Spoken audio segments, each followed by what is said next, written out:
Հայաստանի ապահով եւ անվտանգ ապագան Եվրոպական միությունում է։ Անհրաժեշտ է քո ստորագրությունը։ Ստորագրել կարող եք շաբաթվա բոլոր օրերին։ Անհրաժեշտ է միայն անձը հաստատող փաստաթուղթ։ Կարող եք մասնակցել նաեւ էլեկտրոնային ստորագրությամբ։ Այցելիր մոտակա գյուղապետարան, քաղաքապետարան, քաղաքապետարան, ստորագրումը։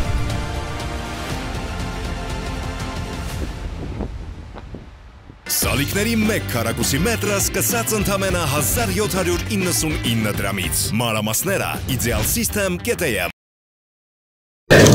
Excellencies, I thank the Brazilian presidency and the President of Brazil for this historic initiative of an open-ended meeting. The evolving global challenges undermine the efforts to maintain international peace and security, achieve sustainable development and uphold human rights. Efficient and timely actions by the international community with the renewed and reinvigorated UN at its forefront are imperative to strengthen the multilateralism and build safe, prosperous and sustainable future. In this regard, the key priorities of today's deliberations outlined in the concept note are more than timely and relevant. Excellencies, I represent a landlocked, middle-income country which in the recent years had to face consequences of the global and regional crisis. Armenia has consistently stressed the importance to address the needs of countries in special situations by fostering a global environment where every country is given the opportunity to implement its developmental aspirations through targeted and tailored policies and support. Strong, inclusive, and effective multilateral financial institutions are essential to this end. Against the backdrop of the fragile global security, humanitarian, economic, and environmental situation, the international community should draw special attention to the distinct structural vulnerabilities of the countries in special situations and middle-income countries in order to facilitate their access to concessional finance and assist them to integrate into global processes on equal footing in line with the commitments outlined in the Addis Ababa Action Agenda. The consequences of ongoing climate crisis are increasingly difficult to address, in particular for mountainous countries like Armenia.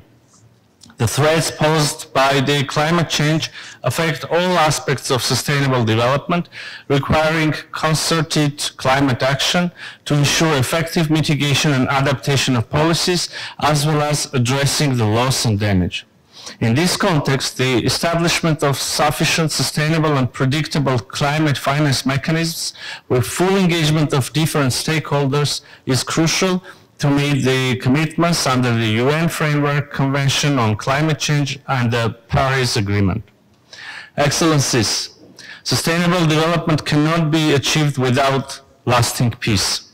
Today we witness aggressions, violent armed conflicts, geopolitical tensions and mistrust in many regions of the world, seriously undermining the development progress.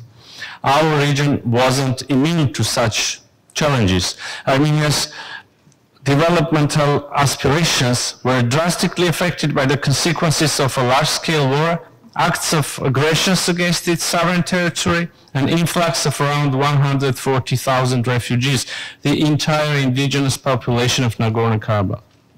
However, these calamities couldn't overturn the determination of the government towards implementing its ambitious reforms agenda aimed at strengthening democratic institutions, promoting human rights, rule of law, advancing gender equality and empowerment of youth. Normalization of relations with its neighbors is one of the main priorities of the Republic of Armenia, and we spare no efforts in order to achieve peace and stability in our region.